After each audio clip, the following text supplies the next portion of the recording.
8 avril, 1 Samuel, chapitre 4, chapitre 5, chapitre 6, chapitre 7, chapitre 8. La parole de Samuel s'adressait à tout Israël. Israël sortit à la rencontre des Philistins pour combattre. Ils campèrent près d'Ébénézer et les Philistins étaient campés à Aphek. Les Philistins se rangèrent en bataille contre Israël et le combat s'engagea. Israël fut battu par les Philistins qui tuèrent sur le champ de bataille environ 4000 hommes. Le peuple rentra au camp et les anciens d'Israël dirent: « Pourquoi l'Éternel nous a-t-il laissé battre aujourd'hui par les Philistins? Allons chercher à Silo l'arche de l'alliance de l'Éternel, qu'elle vienne au milieu de nous et qu'elle nous délivre de la main de nos ennemis. » Le peuple envoya à Silo, d'où l'on apporta l'arche de l'alliance de l'Éternel des armées qui siège entre les chérubins. Les deux fils d'Élie, Ophni et Phiné, étaient là avec l'arche de l'alliance de Dieu. Lorsque l'arche de l'alliance de l'Éternel entra dans le camp, tout Israël poussa de grands cris de joie et la terre en fut ébranlée. Le retentissement de ces cris fut entendu des Philistins et ils dirent: « Que signifient ces grands cris qui retentissent dans le camp des Hébreux? » Et ils apprirent que l'arche de l'Éternel était arrivée au camp. Les Philistins eurent peur parce qu'ils crurent que Dieu était venu dans le camp. « Malheur à nous, dirent-ils, car il n'en a pas été ainsi jusqu'à présent. Malheur à nous, qui nous délivrera de la main de ces dieux puissants? Ce sont ces dieux qui ont frappé les Égyptiens de toutes sortes de plaies dans le désert. Fortifiez-vous et soyez des hommes, Philistins, de peur que vous ne soyez asservis aux Hébreux comme ils vous ont été asservis. Soyez des hommes et combattez. » Les Philistins livrèrent bataille et Israël fut battu. Chacun s'enfuit dans sa tente. La défaite fut très grande et il tomba d'Israël 30 000 hommes de pied. L'arche de Dieu fut prise et les deux fils d'Élie, Ophni et Phiné, moururent. Un homme de Benjamin accourut du camp de bataille et vint à Silo le même jour, les vêtements déchirés et la tête couverte de terre. Lorsqu'il arriva, Élie était dans la tente, assis sur un siège près du chemin, car son cœur était inquiet pour l'arche de Dieu.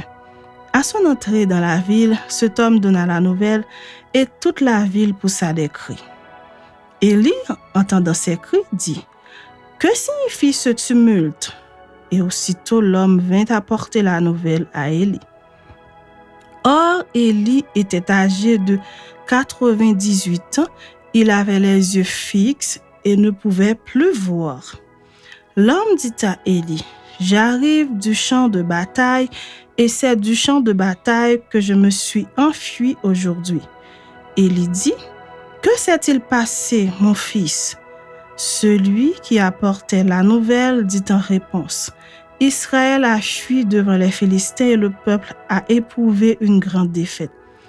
Et même tes deux fils, Ophni et Phiné, sont morts et l'arche de Dieu a été prise. » À peine eut-il fait mention de l'arche de Dieu qu'Élie tomba de son siège à la renverse à côté de la porte. Il se rompit la nuque et mourut, car c'était un homme vieux et pesant. Il avait été juge en Israël pendant 40 ans. Sa belle-fille, femme de Phiné, était enceinte et sur le point d'accoucher. Lorsqu'elle entendit la nouvelle de la prise de l'arche de Dieu, de la mort de son beau-père et de celle de son mari, elle se courba et accoucha, car les douleurs la surprirent. Comme elle allait mourir, les femmes qui étaient auprès d'elle lui dirent: « Ne crains point, car tu as enfanté un fils. » Mais elle ne répondit pas et n'y fit pas attention. Elle appela l'enfant Kaboud, en disant: « La gloire est bannie d'Israël. » C'était à cause de la prise de l'arche de Dieu et à cause de son beau-père et de son mari. Elle dit: « La gloire est bannie d'Israël, car l'âge de Dieu est prise. Chapitre 5. Les Philistins prirent l'arche de Dieu et ils la transportèrent d'Ébénézer à Asdod. Après s'être emparés de l'arche de Dieu, les Philistins la firent entrer dans la maison de Dagon et la placèrent à côté de Dagon. Le lendemain, les Asdodiens qui s'étaient levés de bon matin trouvèrent Dagon étendu la face contre terre devant l'arche de l'Éternel. Ils prirent Dagon et le remirent à sa place. Le lendemain encore, s'étant levés de bon matin, ils trouvèrent Dagon étendu la face contre terre devant l'arche de l'Éternel. La tête de Dagon et ses 2 mains étaient abattues sur le seuil et il ne lui restait que le tronc. C'est pourquoi, jusqu'à ce jour, les prêtres de Dagon et tous ceux qui entrent dans la maison de Dagon à Asdod ne marchent point sur le seuil. La main de l'Éternel s'appesantit sur les Asdodiens et il mit la désolation parmi eux. Il les frappa d'hémorroïdes à Asdod et dans son territoire. Voyant qu'il en était ainsi, les gens d'Asdod dirent: l'arche du Dieu d'Israël ne restera pas chez nous, car il appesantit sa main sur nous et sur Dagon notre Dieu. Et ils firent chercher et assemblèrent auprès de tous les princes des Philistins, et ils dirent: que ferons-nous de l'arche du Dieu d'Israël? Les princes répondirent: que l'on transporte à Gath l'arche du Dieu d'Israël, et l'on y transporta l'arche du Dieu d'Israël. Mais après qu'elle eut été transportée, la main de l'Éternel fut sur la ville, et il y eut une très grande consternation. Il frappa les gens de la ville depuis le petit jusqu'au grand, et ils eurent une éruption d'hémorroïdes. Alors, ils envoyèrent l'arche de Dieu à Écron. Lorsque l'arche de Dieu entra dans Écron, les Écroniens poussèrent des cris en disant: on a transporté chez nous l'arche du Dieu d'Israël pour nous faire mourir, nous et notre peuple. Et ils firent chercher et assemblèrent tous les princes des Philistins, et ils dirent: renvoyez l'arche du Dieu d'Israël, qu'elle retourne en son lieu, et qu'elle ne nous fasse pas mourir, nous et notre peuple. Car il y avait dans toute la ville une terreur mortelle. La main de Dieu s'y appesantissait fortement. Les gens qui ne mouraient pas étaient frappés d'hémorroïdes, et les cris de la ville montaient jusqu'au ciel. Chapitre 6. L'arche de l'Éternel fut 7 fois dans le pays des Philistins. Et les Philistins appelèrent les prêtres et les devins, et ils dirent: que ferons-nous de l'arche de l'Éternel? Faites-nous connaître de quelle manière nous devons la renvoyer en son lieu. Ils répondirent: si vous renvoyez l'arche du Dieu d'Israël, ne la renvoyez point à vide, mais faites à Dieu un sacrifice de culpabilité. Alors vous guérirez et vous saurez pourquoi sa main ne s'est pas retirée de dessus vous. Les Philistins dirent: quelle offrande lui ferons-nous? Ils répondirent: 5 tumeurs d'or et 5 souris d'or d'après le nombre des princes des Philistins, car une même plaie a été sur vous tous et sur vos princes. Faites des figures de vos tumeurs et des figures de vos souris qui ravagent le pays, et donnez gloire au Dieu d'Israël. Peut-être cessera-t-il d'appesantir sa main sur vous, sur vos dieux et sur votre pays. Pourquoi endurciriez-vous votre cœur comme les Égyptiens et Pharaon ont endurci leur cœur? N'exerça-t-il pas ses châtiments sur eux et ne laissèrent-ils pas alors partir les enfants d'Israël? Maintenant, faites un char tout neuf et prenez 2 vaches qui allaitent et qui n'aient point porté le joug. Attelez les vaches au char et ramenez à la maison leurs petits qui sont derrière elles. Vous prendrez l'arche de l'Éternel et vous la mettrez sur le char. Vous placerez à côté d'elle, dans un coffre, les objets d'or que vous donnez à l'Éternel en offrande pour le péché. Puis, vous la renverrez et elle partira. Suivez-la du regard. Si elle monte par le chemin de sa frontière, vers Beth-Shemesh. C'est l'Éternel qui nous a fait ce grand mal. Sinon, nous saurons que ce n'est pas sa main qui nous a frappés, mais que cela nous est arrivé par hasard. » Ces gens firent ainsi. Ils prirent 2 vaches qui allaient et les attelèrent au char, et ils enfermèrent les petits dans la maison. Ils mirent sur le char l'arche de l'Éternel et le coffre avec les souris d'or et les figures de leur tumeur. Les vaches prirent directement le chemin de Beth-Shemesh. Elles suivirent toujours la même route en mugissant, et elles ne se détournèrent ni à droite ni à gauche. Les princes des Philistins allèrent derrière elles jusqu'à la frontière de Beth-Shemesh. Les habitants de Beth-Shemesh moissonnaient les blés dans la vallée. Ils levèrent les yeux, aperçurent l'arche et se réjouirent en la voyant. Le char arriva dans le champ de Josué de Beth-Shemesh et s'y arrêta.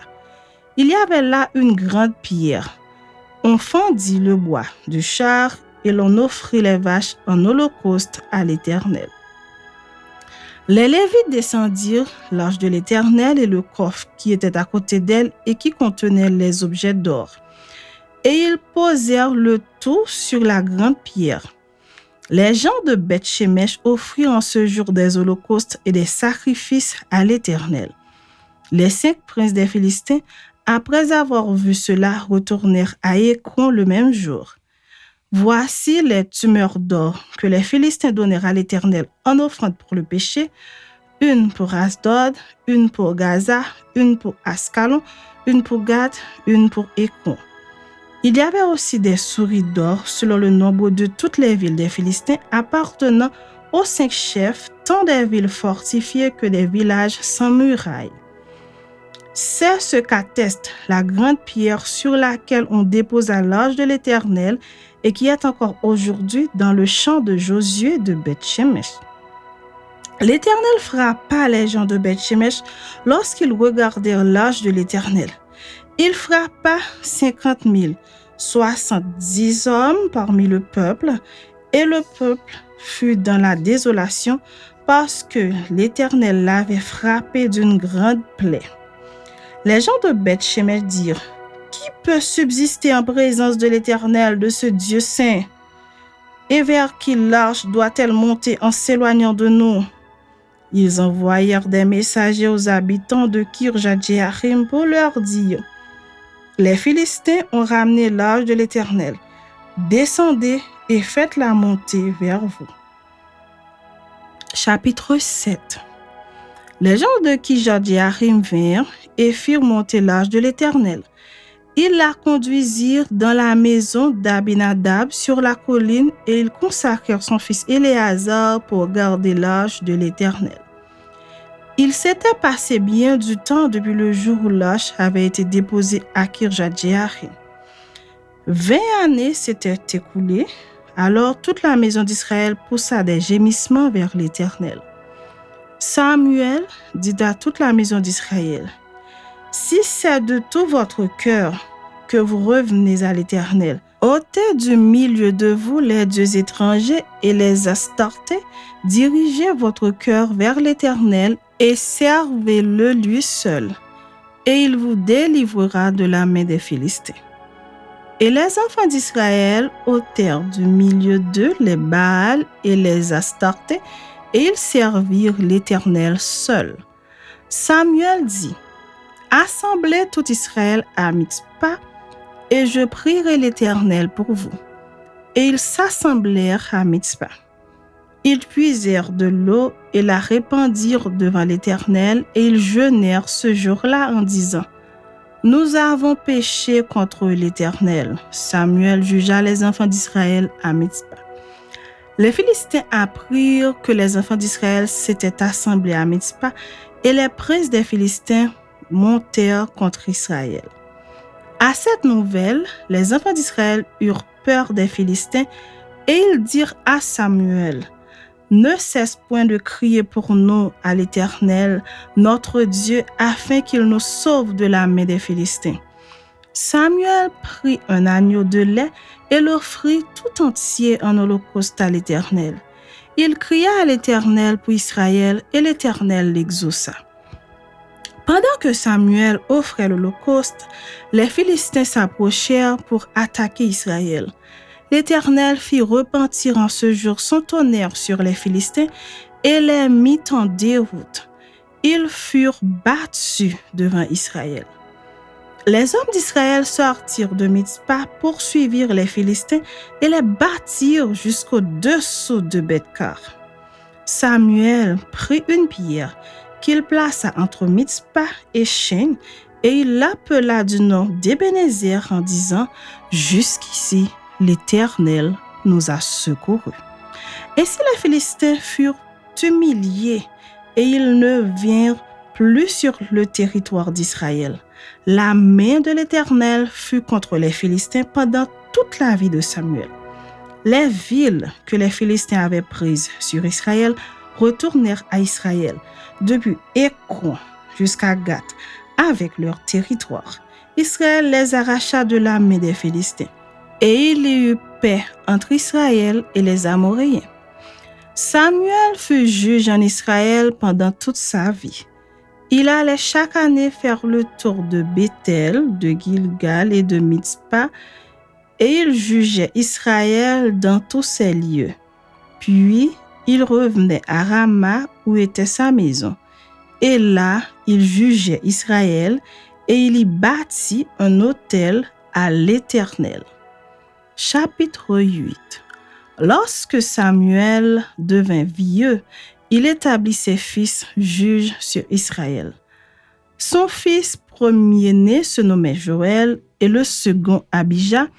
Ils étaient juges à Beersheba. Les fils de Samuel ne marchèrent point sur ses traces.